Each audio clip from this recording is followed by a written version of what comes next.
Good evening. I'm glad to see you again on another session of Toward a Quality of Life, one in a series of many shows we've been doing here at BNN TV, your local cable access television station, which we are so desperately trying to make better for independent producers like myself. And hopefully, as you go about your daily lives and questions of local access come up, you would be able to put in a good word for us and let everyone know that it's a precious commodity for us to have this indeed.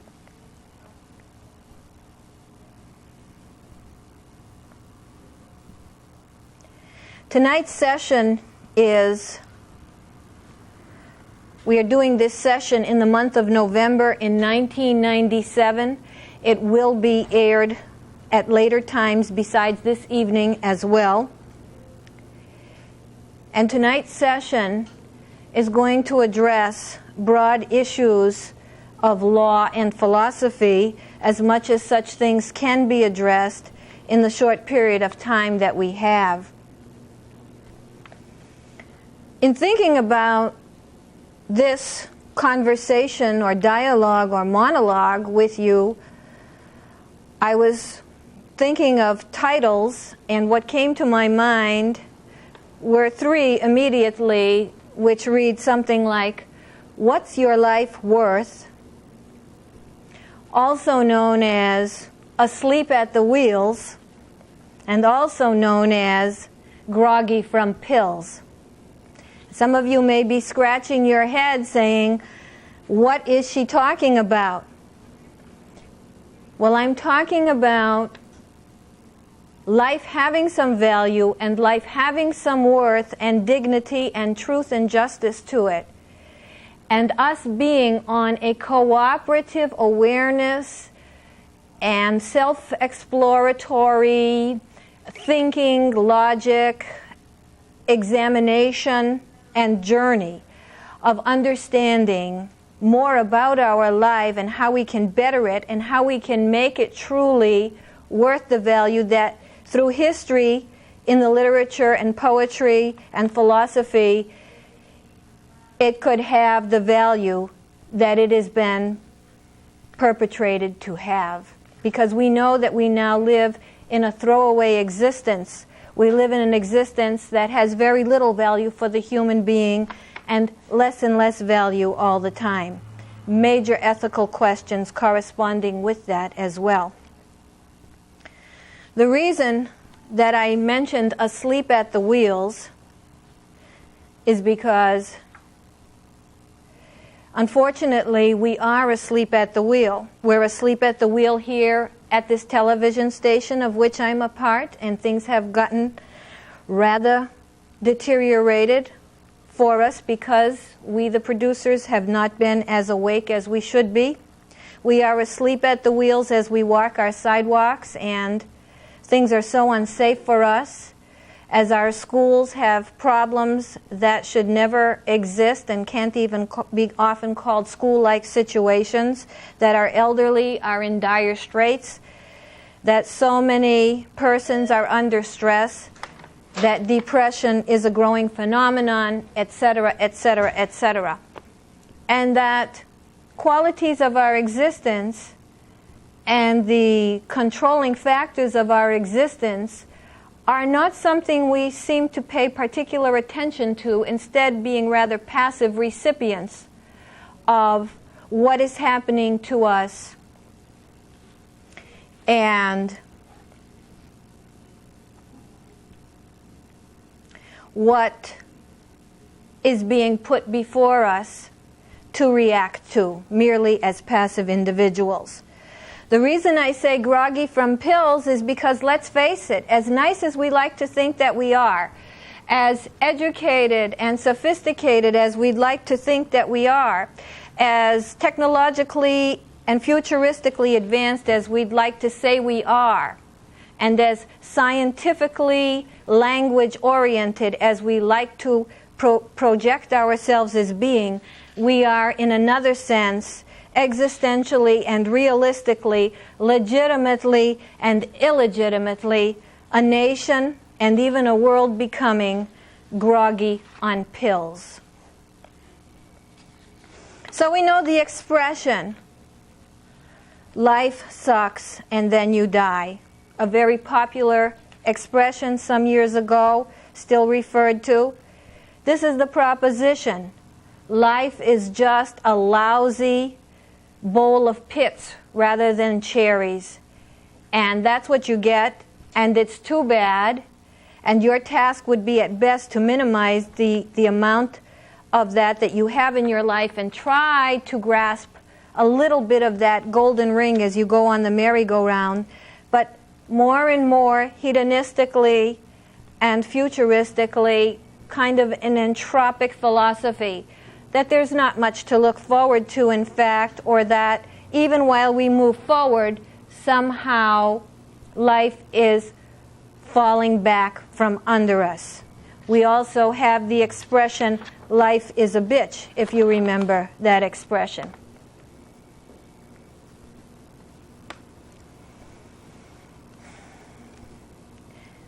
In our world, and certainly in the United States, and certainly in the most quote-unquote developed countries of the world, corporations rule. Corporations rule the world. And corporations are organizations of people. They are not some kind of entity separate from people. However, they certainly are large conglomerations of computerized contingencies that restrict and control and inflexibly limit, or rather straitjacket, the kind of activities that we virtually are coerced to by corporate structure, which is complete and pervasive almost to the degree that government might be subsumed under corporate rule. People behaving in a system that is increasingly inflexible and made rigid by computerized and conglomerated conditions of what we have to do every day, get through on telephones and take care of data and pay bills and fall in line on schedules and follow all the increasing number of trivial, complex rules of existence is a condition unfitting people, and the true way they are is a condition straitjacketing us and forcing us to suppress natural ways we might be as human beings, natural feelings we have, frustrations and emotions that go along with trying to fit a square peg into a round hole. Life is extremely imperfect, and it's no different, no less so imperfect now than it ever was before. And yet we're forced with a codified organizational system to coerce our behaviors into less and less flexible ways of conducting ourselves. Also, the goal, and we are the humans that make up these entities, and we are the humans who, no matter where we sit, would likely in a technological world mostly be like each other, sitting in each other's seats were we to be in each other's seats. In these kinds of a system, there might be some tangential spirituality, and people may go to church, or they may give donations, or they may feel a sense of spirit amongst their brethren, but by and large, the bigger umbrella of value and the bigger umbrella of reality, the conditions under which we push pedals, go to work, rush, make do, attend to schedules, pay bills, conduct our lives, plan what we are going to be and do, is for money, and money is God. Money is God in the system under which we live. There was a rock group known as Funkadelic. Today, its leader, George Clinton, still does music, but at the time he was called Funkadelic. And he had an album cover, I recall, of a great big dollar bill, and the album was entitled America Eats Its Young. The bottom line in all of this is that ideas and ways to do better are not that possible under such a system.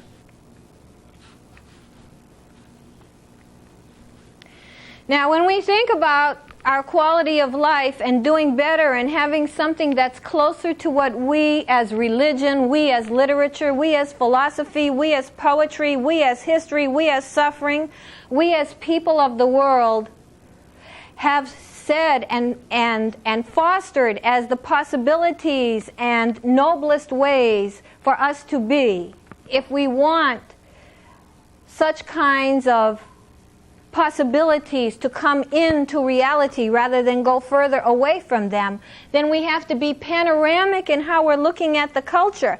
We have to be panoramic in how we examine what change has to happen, to whom it has to happen, where it has to happen, how it has to happen. In other words, it has to happen to everybody all of the time. It has to happen to all people that have anything to do with the environment, and all people that are using resources more than we have, and all people that are involved in schedules and contingencies that are overloading human life to stretch its capacity to burnout and to places that it is barely able to adapt to continue to survive. So the thoughts we have to have about this is not just about one entity, one corporation, one group of people. It involves all of us, all kinds of business, all kinds of life, all kinds of organizations, thinking about how do we want to live? Are we living in a way which for science and technology and literature and nobility and all the suffering that we've had, are we living in a way that maximizes our potential or minimizes it and brings us less nobility year by year? And as far as the broad strokes of how such change must be thought about by all human beings together, we must be leaders. We must not say we can't do it here because it's not being done somewhere else. We must continue to be, as far as countries go, the great nation that we are historically, the great nation that brought about so many so-called rights and so many so-called improved conditions of mutual living. Perfect? No, to be sure. But steps up in history? Yes. And we must not fall back. We must do what is proper and right for the human condition, for the world, for the environment, for children, for older people, for ourselves, to be more humane, to be in relationship with each other, to be brethren, to be community, to be communal, to be involved, to be connected. We must be leaders. We cannot fall back upon our God, the dollar, prostitute and subjugate any potential for great value in life to God, the dollar. As it is, there's too much accommodation and shaping and adjustment and attempts at adaptation to stress and fear. You know, it's like having a banana peel at one's feet, at which point when one rises, one trips and slips over the banana peel all the time but never removes the peel. This is how we work on our stress and fear. We do yoga. We attend seminars. We go to relaxation weekends. We meditate to get inside ourselves, to block out the environment. But what do we do about the true life circumstances, which is what we're running from? The true life circumstances, which in our great collective unconscious and each of our subconsciouses, we want to be primordial, we want to be paradisial, we want to be a little bit like heaven right here on earth. We certainly know enough by now about how behavior is conditioned and rooted, that is to say, rooted as in how it makes its way to become what it becomes, how it is shaped, and how it is manifest from all of our internal complexes and experiences. We know so much about that. How are we putting it to use? We are putting it to use for God the dollar. We are putting these knowledges, which we have to use with a small k, because it's a very petty sense of knowledge, we are using some of these skills to serve, to perpetrate ways that human beings can continue to bow down to God the dollar. Why would we want an increasing structural entrenchment that thwarts creativity? I saw an article by a person in a magazine of the people who are younger. And the article was talking about how boring and mind-boggling and unsatisfying and empty it is for many people in the entry-level age of working, how difficult it is for them to fall in step often with the corporate chic, and how they cannot get a grip on meaning, and how they don't know where to turn, because there really are seemingly no other kinds of ways of living. It's either that or it's not that, and that's about it.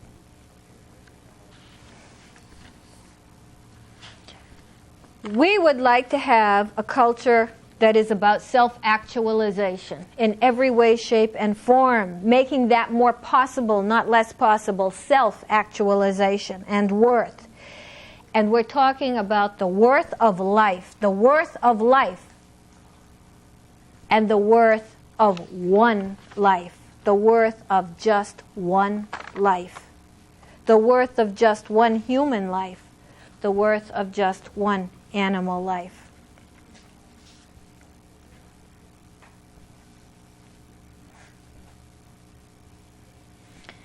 Now, regarding values, so much talk is given. We have to give our children values. Values are lived and experienced. We cannot teach values and not live values.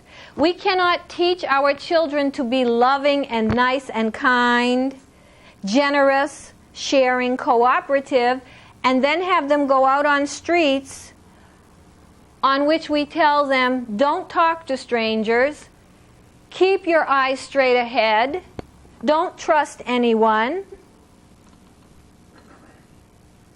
Or situations where we are running, can't help you now, can spend some time with you next week. And how many children are so angry and so cold?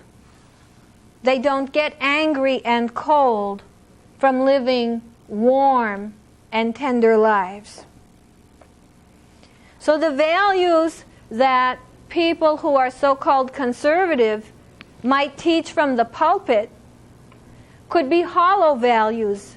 And such hollow values can lead to strange behavior, where you have the white gloves on Sunday and the Bible, but in truth you have some other kind of wishes and desires and ways of handling oneself in reality. That those kinds of outward appearances of spirituality and value do not necessarily reflect themselves in genuinely good, cooperative, mild, tolerant, accepting, loving human behavior. I say, let us use mind. M-I-N-D. Mind. What is mind? There's a saying that says, what is mind? Never matter. What is matter? Never mind.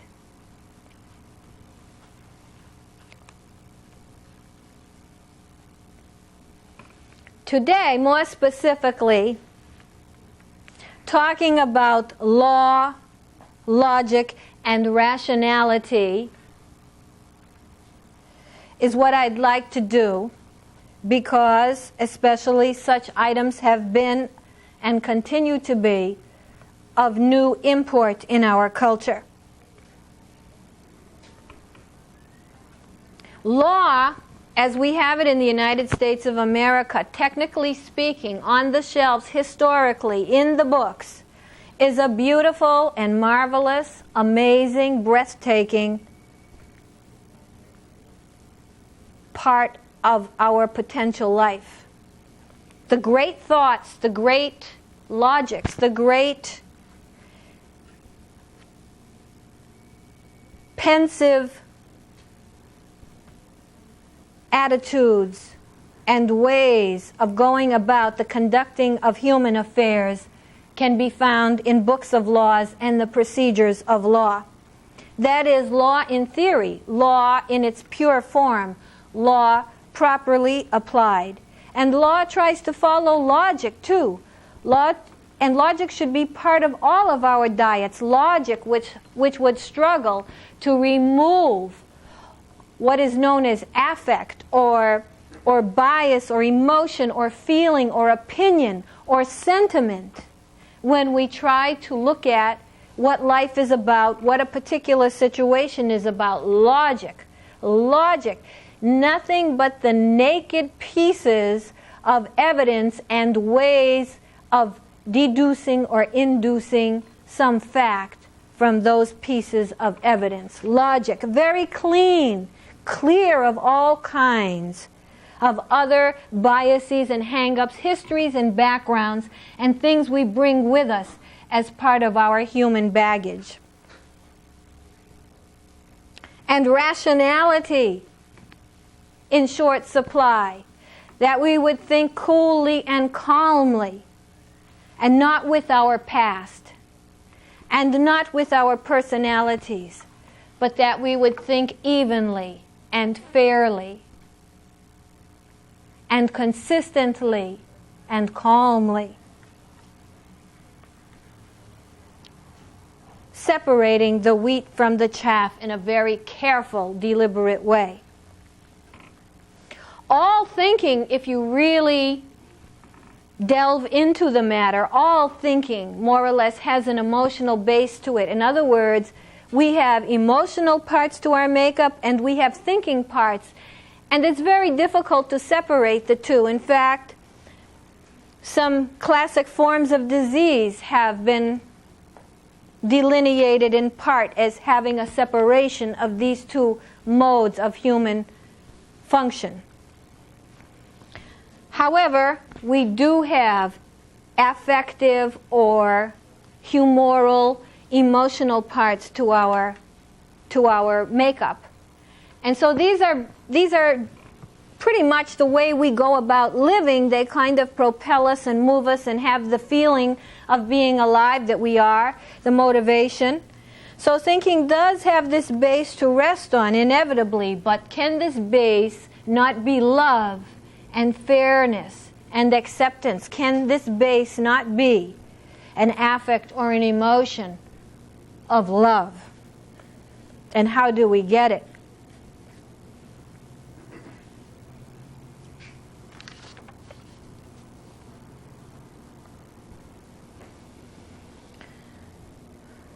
It's important for us to have logic and reason, to have sound argument and good debate. Not to argue, to challenge, to be in conflict, but to argue truthfully with our best foot forward, to argue in good faith. That word could have a bad meaning, but it really has also a good meaning, where people beg to differ because in truth they are trying their hardest to separate their biases, their emotions, their histories, their pasts, and just deliberate on what's in front of them with the critical faculties of mind, clean, pure mind, in good faith to the best of their ability.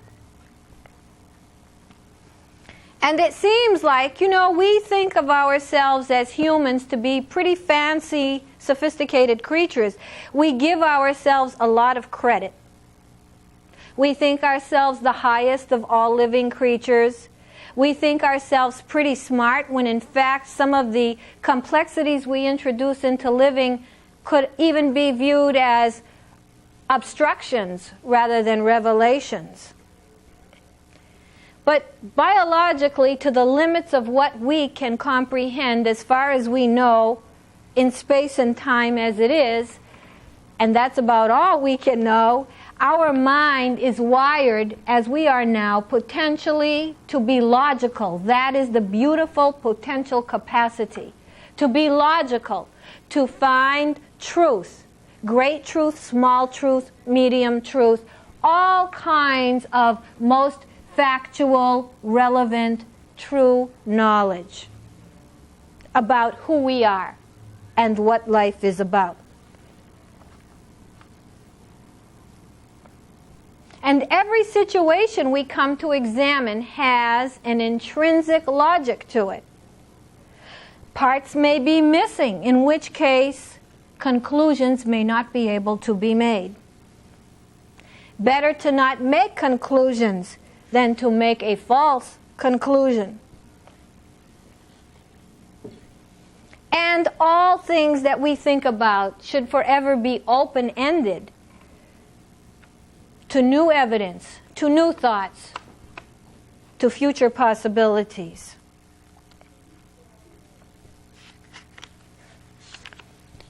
A very important lesson in life, in philosophy, in history, into the future. A major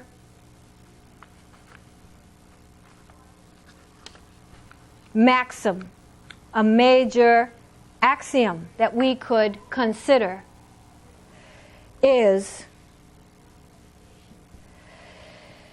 that justice, which is what law is about, justice is not revenge.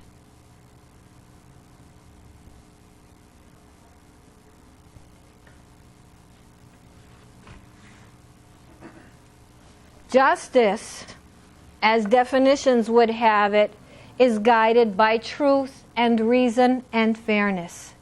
Justice is not revenge. Justice is about honesty and purity and conscientiousness and honor. And most superiorly, justice possibly is about equity. Equity among people, that what is good for the goose is good for the gander. And that how we treat one person is how we treat another person.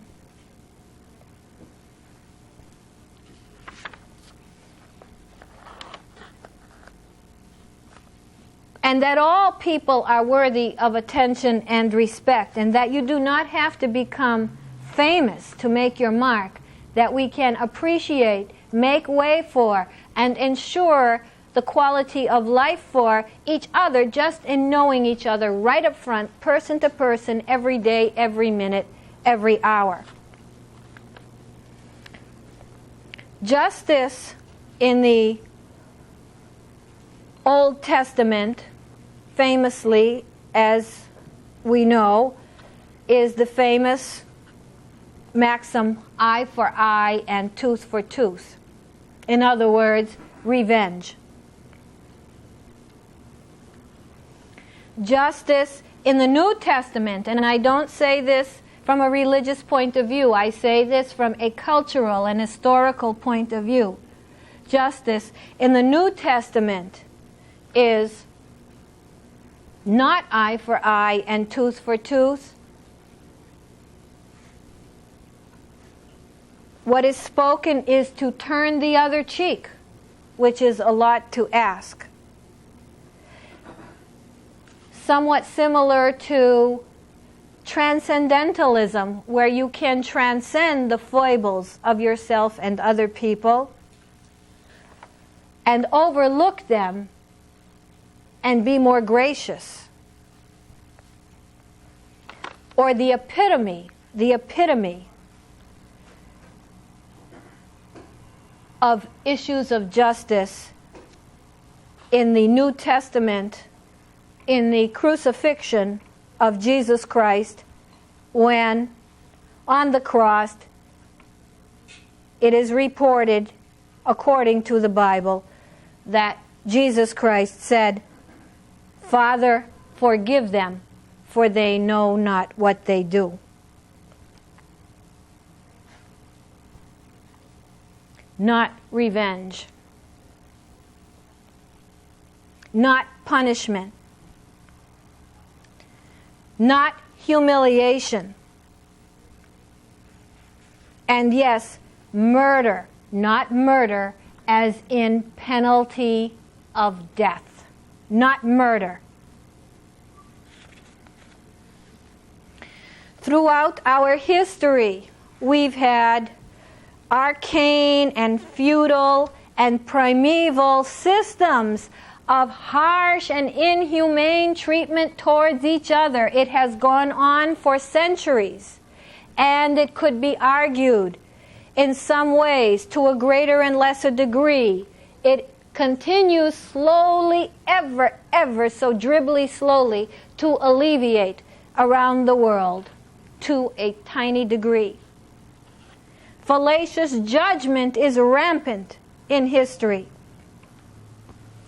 The great literature, the storybooks, they will tell you about people without food, people struggling, people without a roof over their heads in hundreds of years ago, being killed for stealing something, for trying to eat, for trying to live. In the time of Pharaoh, in the time of feudal Europe, people groveling for a piece of bread, and any injustice, being jailed, and any injustice was doable because power made the effective rule, and power was used against people brutally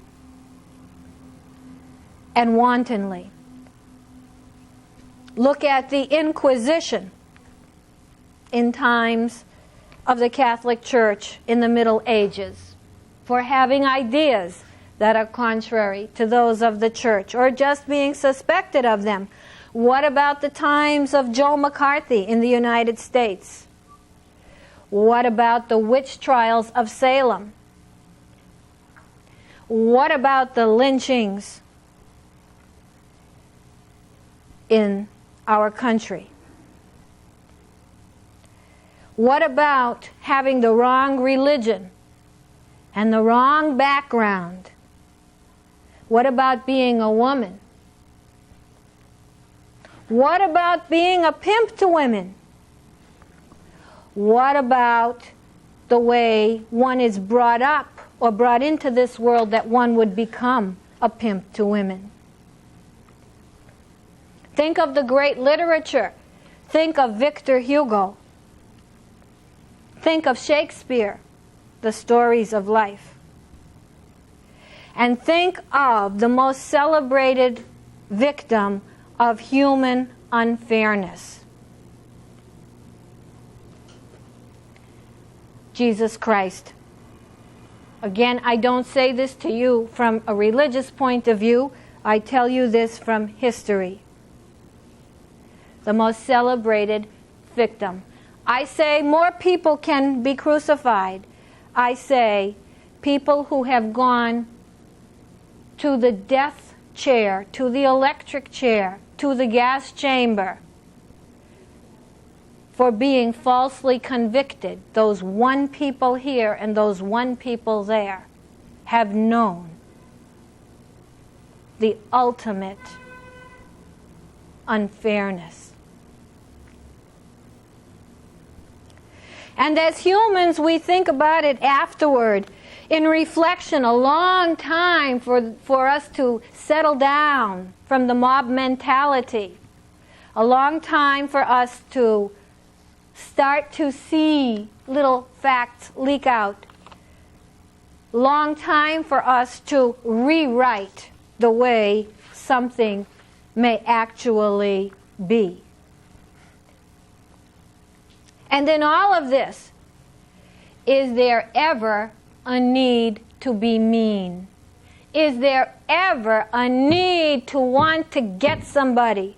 Is there ever a need to want to hurt? Is there a need to correct? Is there a need to sequester? Is there a need to discipline in the sense of give guidance and structure? Yes, but is there ever a need to add suffering? There is so much cruelty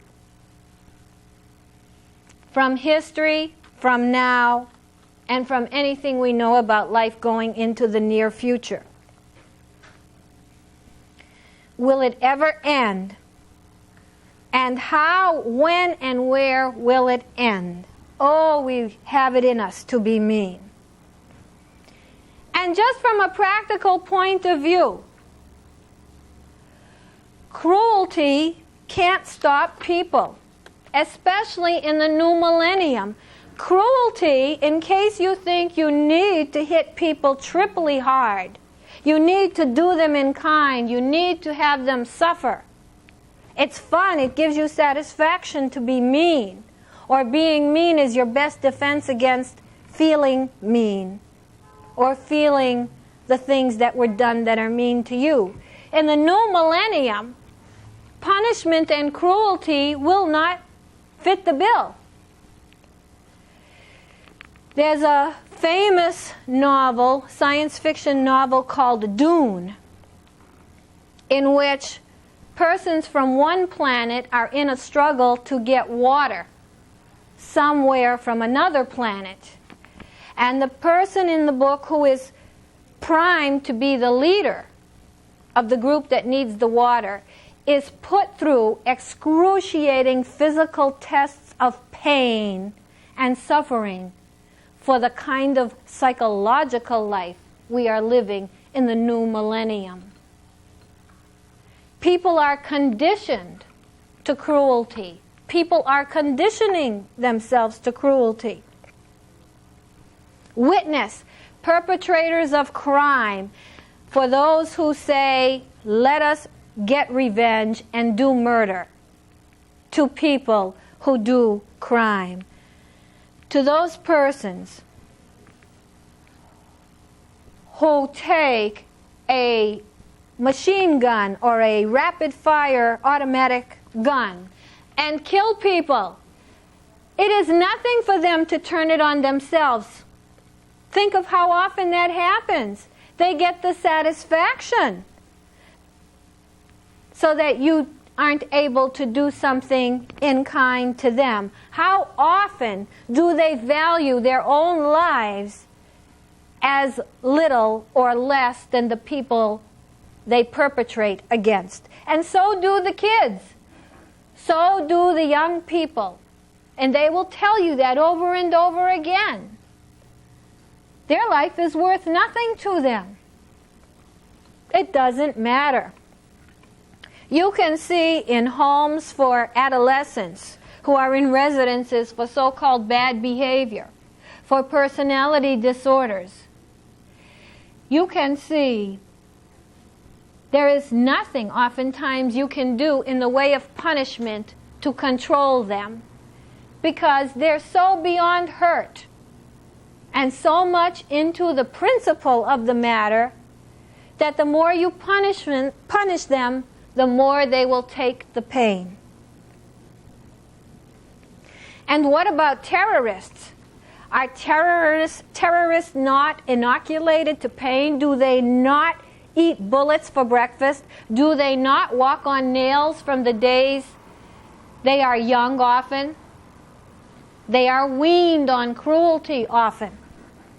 And if not, they are weaned on a philosophy to sustain at all costs.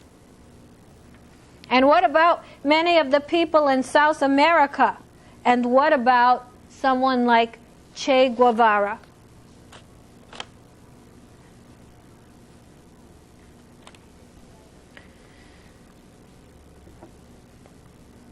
Back to the part of justice that is perhaps the greatest part, which is equity and the legal system.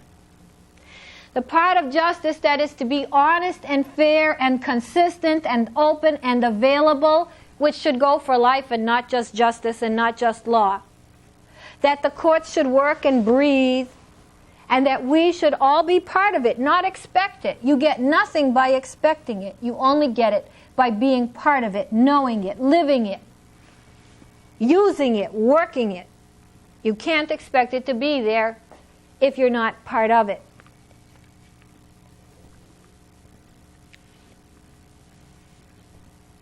There's some slow progress towards an honest and consistent and fair and methodically, painfully careful system that would not do even a minor injustice. And yet, we are a two-class system, as it turns out, worldwide.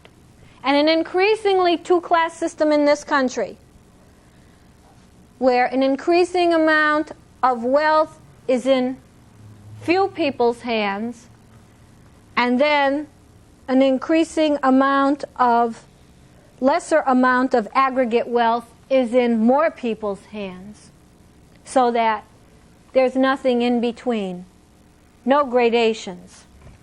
There's rich and there's poor, and it's unabashed.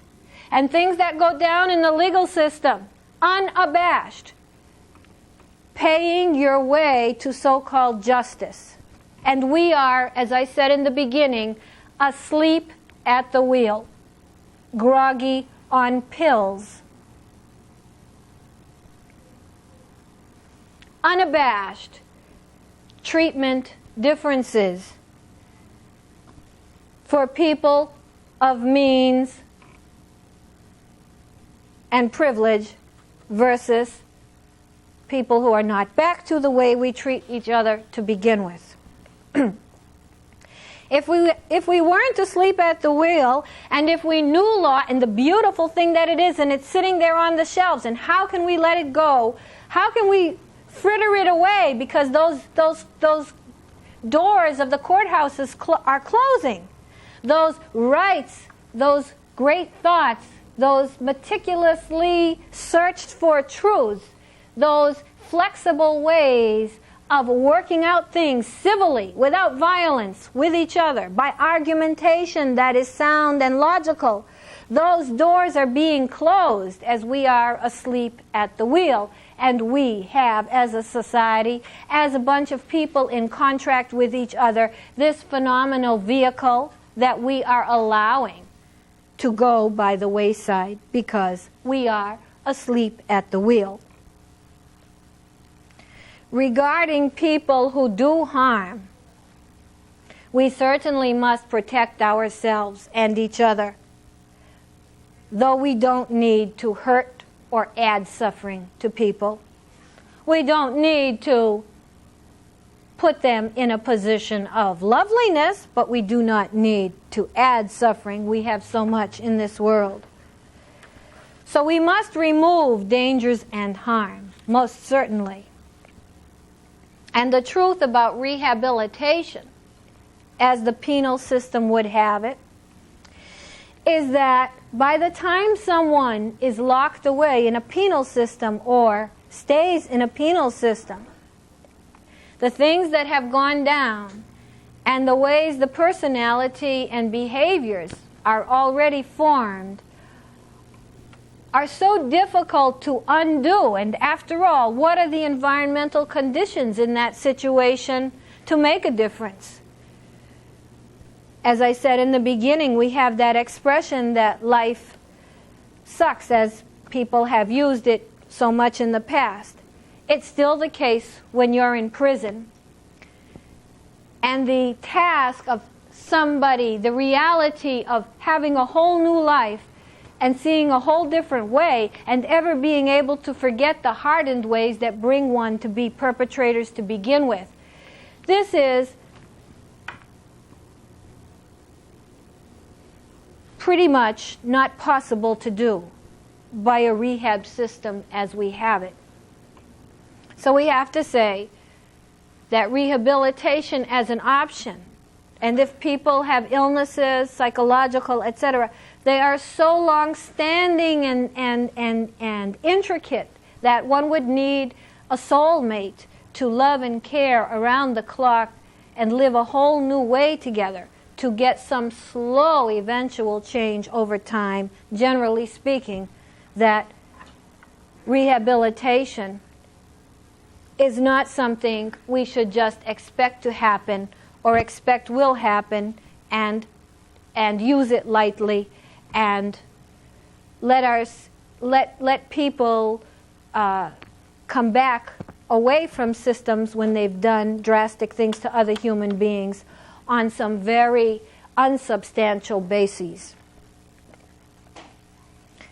That does not mean we would throw away the key on people. It just means we would be realistic.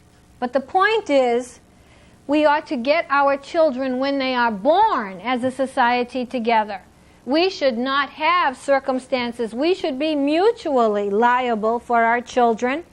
And many of us might question, should we bear children? I bring this up all the time. Should we bear children if the circumstances have a high probability of them developing into having their blood run cold for the kind of existences they are going to experience? You know, many people may not understand this. There is a group called Nirvana. Kurt Cobain, the leader of that group, had a very famous song, which a lot of people may find upsetting or not understand, and he's screaming, and it's called Feels Like Teen Spirit. And it's teens saying, here we are now, entertain us. You had us, here we are out here, in emptiness, in 1 or 2 hours of quality time or none at all. Here we are now, entertain us. Throwing it up in the faces of the adults. Now, having compassion for people and not adding suffering and pain is not to say one would forgive, is not to say one would excuse. It's definitely not to say that one would accept. But it does say we should look to what creates a Charlie Manson, who himself has on occasion tried to speak to what creates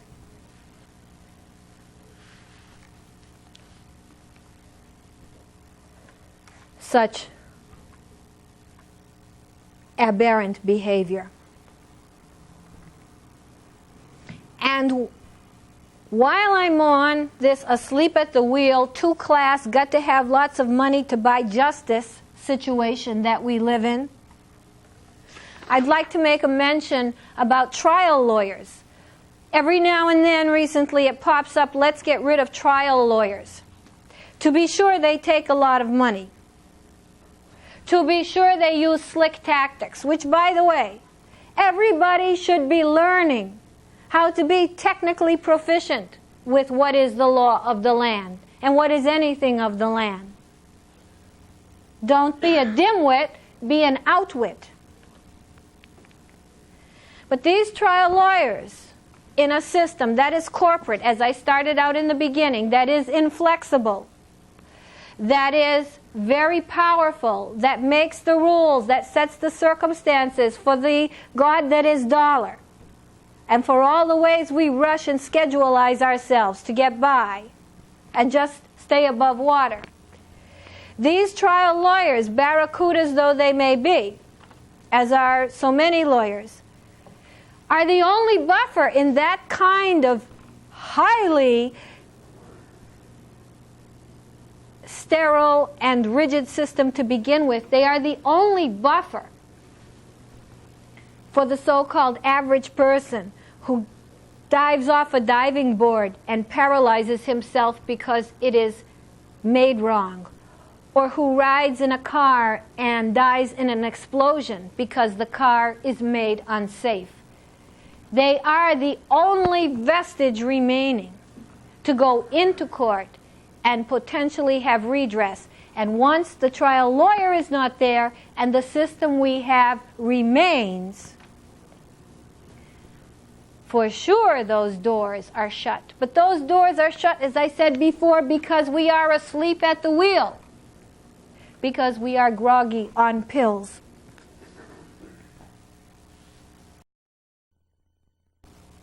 Now I would like to leave you in the minutes remaining with a highly deep philosophical principle which hopefully you will ponder.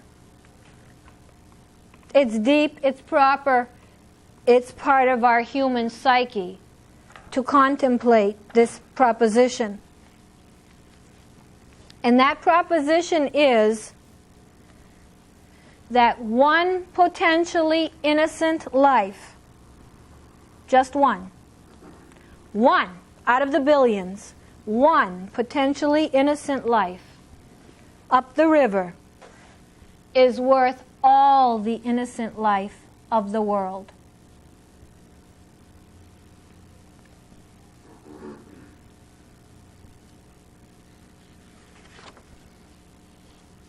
And there is no relation between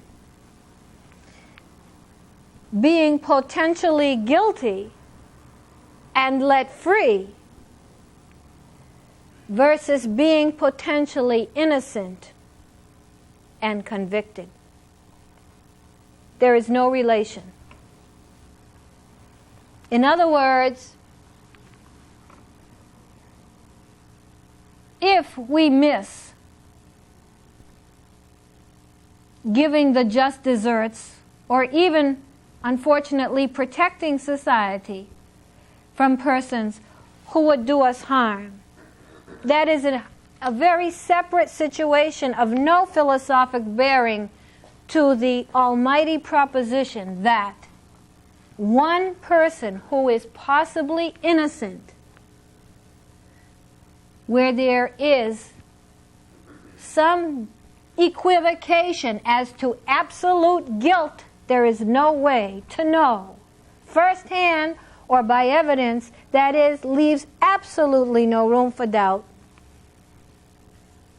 that one potentially innocent person is worth all the innocent people of the world.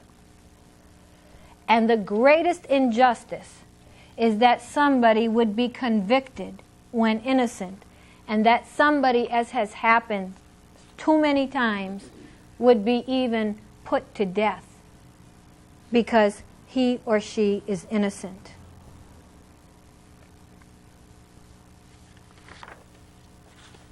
This concept of stretching the room so that error would not be made is one of the beautiful principles of our legal system, as I touched upon before. This is one of the striking examples of a highly evolved system of human possibility. Now, how many people languish without the means? How many people languish in jails? How many will languish in jails as the laws get harsher, as people get stuck in the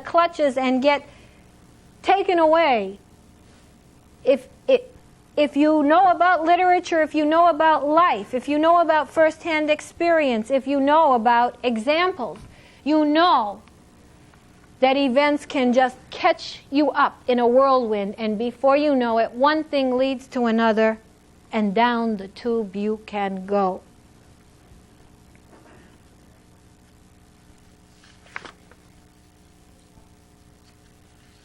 So, in sum, we can't go into a courtroom and get justice with simple truths. We have to buy it.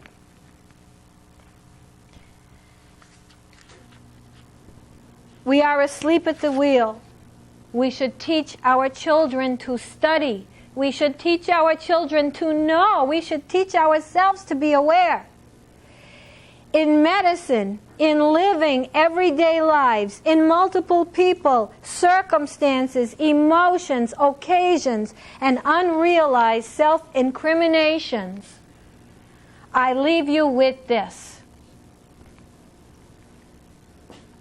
Truth is stranger than fiction.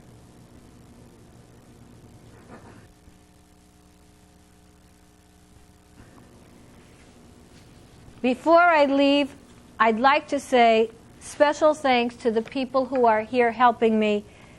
Andre Evans, who helps me and so many people at BNN doing camera. Theo Myers, who came out of his way to help me doing cameras. John Farnsworth, who came out of his way to help me doing camera. Lita Booth, excellent director and human being that she is. Ada Robinson, who helps me and so many people. So many people she gives her time to help productions here at BNN. Rich Jestings, who is helping me because I needed help. I also have a book, The Psychology of Human Life, which is a collection of essays which touch upon some, though not all, some of the things that I talk about here sometime. So, I will say, good evening to you, best wishes to you, to Boston. This show goes to Cambridge as well. Thank you all the people who watch. You may call me with your comments and questions. We love you all, and please speak up for BNN. We're trying to keep BNN alive because we're kind of asleep at the wheel, and we're trying to wake up ourselves. Thank you, and good night.